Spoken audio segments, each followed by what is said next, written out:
For these sins, our God, we ask your forgiveness. Al hate shechatanu lefanecha. These are the words of the Al hate prayer, which we will recite later in our service amid our communal confession. This prayer is one our people have been reciting on Yom Kippur for over 700 years, beating our hearts with each sin that we say. The sins we list in Al hate are straightforward. For the sin of lies and deceit, for the sin of disrespect to parents and teachers, for the sin of abusing our power. But there is one sin for which we beat our hearts during this prayer, whose meaning is more elusive than the rest. Al hate shechatanu lefanecha beyetzer hara, for the sin of giving in to our yetzer hara, to our evil inclination. We recite this phrase every year on Yom Kippur multiple times throughout this holy day, but to understand it, we first need to be invited into the world of the ancient rabbis, our sages 2,000 years ago who coined the phrase yetzer hara, the evil inclination. In the Talmud, our rabbis imagined a world where people didn't ever lie or shame or cheat, a fantasy existence free of betrayal and exploitation. Imagine that with me, living in a society where no one sought revenge or humiliated others online or twisted the truth just to serve their own agenda.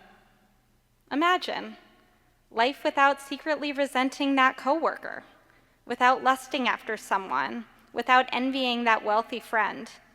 How many problems could be solved? How much better would life be without all those temptations?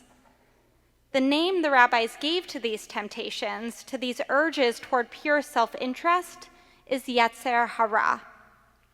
It was their fantasy to rid the world of yetzer hara. Who wouldn't want to be rid of it, they wondered. What's the worst that could possibly happen? So in their fantasy world, the rabbis captured yetzer hara and locked it into a soundproof lead box. And just like that, yetzer hara was gone from the world. But then the rabbi's fantasy takes a strange turn. What is a world without yetzer hara, without any evil or bad or purely self-serving inclinations? What does that world actually look like? Well, according to the rabbis, not as good as we might think. In this fantasy, without yetzer hara, the world just seemed to pause. Fields and gardens once cared for with pride became overgrown. People no longer tended to their homes or work, finding it easier to just stay in bed. Without yetzer hara, most of what sustained life and society was gone. Through what started as a fantasy story, the rabbis revealed an unsettling truth. For the world to keep going, human beings actually need the very impulse they tried to imprison. Because the rabbis explained, quote, were it not for yetzer hara, a person would never build a house, would never marry, would never have children, and would never engage in commerce. Meaning, as a society, there are elements of yetzer hara that we need, including the ambition to build and create and the drive to succeed. And so for the world to continue, some measure of greed and selfishness is necessary, but only as long as it remains in check, only as long as we control those urges. And so, reluctantly, the rabbis knew it had to be done. In their fantasy, they unsealed the box and let yetzer hara go free, which is why they say it still dances among us today. We all have yetzer hara within us. It doesn't mean that we are evil or bad or that we will even act on that inclination, but knowing that we can't get rid of it, our task is to control it and keep it in check. For example, when yetzer hara feeds our hunger for profit, it can lead to a ruthless hoarding of wealth, or that type of ambition can allow for generous giving to tzedakah. Yetzer hara can make us feel outraged, leading us to lash out at home or at work, or that outrage can be a catalyst toward positive change. When left unchecked, however, yetzer hara is an inclination that can lead to the worst version of ourselves and even harm those around us. The rabbis who defined yetzer hara knew that its temptations are hard to resist in any place or age.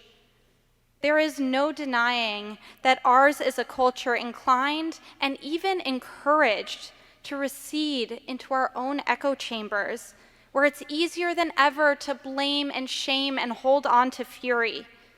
In our contemporary world, we see our worst impulses targeted and exploited for clickbait and profit. A recent study examined the headlines of 47 prominent American news publications and found that from the year 2000 to 2019, the percentage of headlines intended to provoke anger rose by 150%. Whether it's the brand of news we consume, the Instagram accounts we follow, the WhatsApp groups we're in, every day we are bombarded by temptations to give in to yetzer hara. So, since yetzer hara is forever free to roam and continues, as our rabbis wrote, to dance among us, how can we resist its seductive pull? Many of you know that before I came to Wilshire, I was a rabbi at Columbia Hillel, including in the immediate aftermath of October 7th.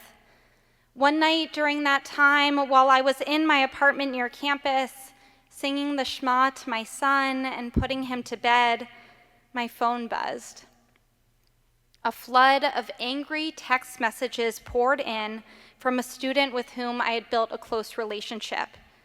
He and I first met during his orientation days at Columbia when he didn't know anyone. I was the adult he confided in as he navigated this new world of college in New York City.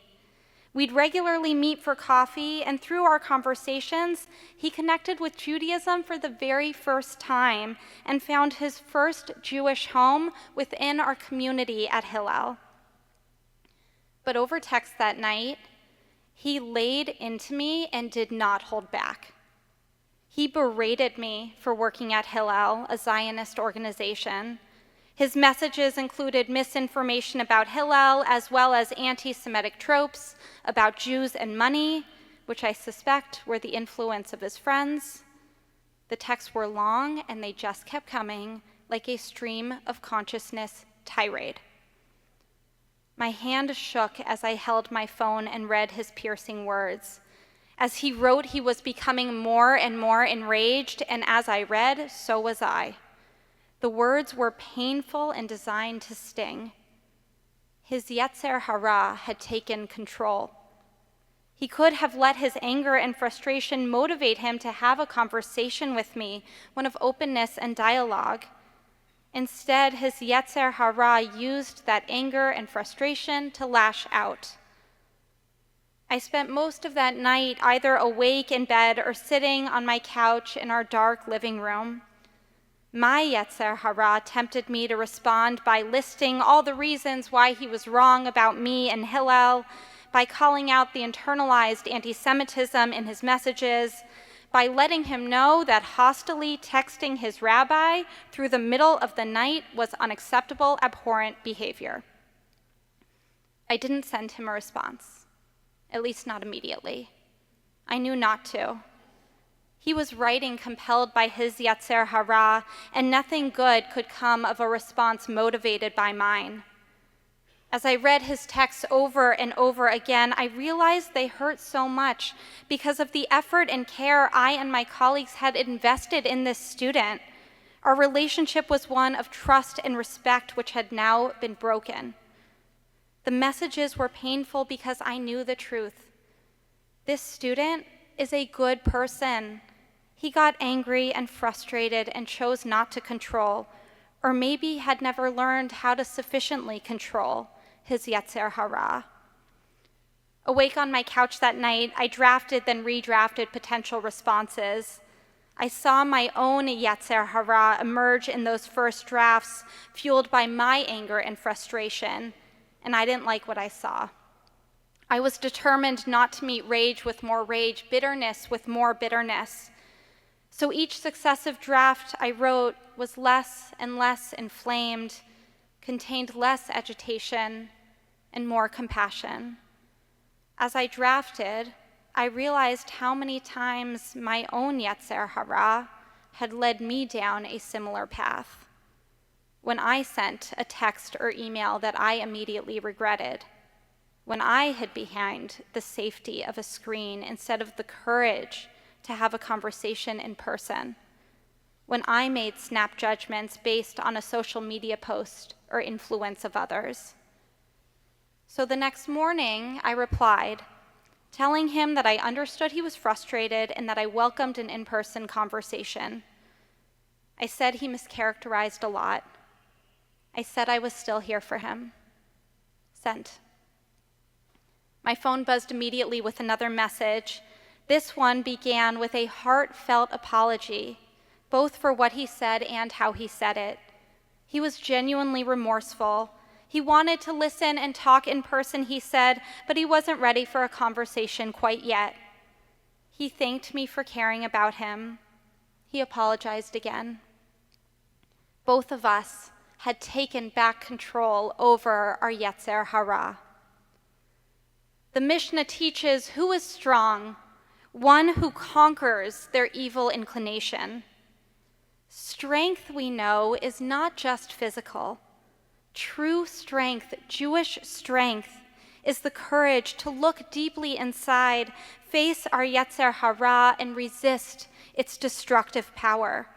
The strength of controlling our yetzer hara is a muscle like any other that we exercise and build with time. It requires literally or metaphorically saying, Al hatov lefanecha beyetzer hara, I have sinned, I have erred, I have messed up by following the temptations of my yetzer hara. This is not who I am, this is not who I want to be, this is not who I will be. But when we beat our heart, as we say al hate, we know that our heart doesn't only contain yetzer hara. The great 11th century sage Rashi teaches a beautiful lesson about the Ve'ahavta prayer, which we recited earlier in our service and is taken directly from the Torah, from the book of Deuteronomy. During Ve'ahavta, we said the words Bechol levavcha, meaning with all your heart. Levavcha is spelled with a double Hebrew letter vet. One vet, Rashi explains, represents our yetzer hara. The other vet, he explains, represents yetzer hatov, the good inclination. And that is because two inclinations, evil and good, are both necessary and both present in your heart. That is why the Torah says, with all your heart. In our sacred text, yetzer hatov, the good inclination, is the counterpart to yetzer hara. It's behind the courtesy we extend when we hold the door for someone, when we're patient with our kids during their tantrums, when we put down our phones to instead focus on the people around us. And it's what brings us to sit in synagogue on a Thursday morning, missing work or school in order to focus on our mistakes and missteps and where we've come up short so that we can be better. It's the muscle we cultivate to do good, to be good. So when we bring our fists to our heart during our vidui, during our confessional prayers today, we are not so much beating our hearts as reminding ourselves what is within them. Yes, our hearts contain yetzer hara, which even in the imagination of the rabbis of the Talmud, we can never fully lock away forever. But our hearts also contain yetzer hatov. Maybe the beat of our fist on our hearts isn't as much a reproach of our yetzer hara as it is a knock to awaken yetzer hatov. That is the sacred obligation of this day, to face the ra, the worst within us, and to overcome it with the tov, with the best of who we are. This year, may it truly be a Shana Tova, a year guided by yetzer hatov, a year of channeling our inclinations for good.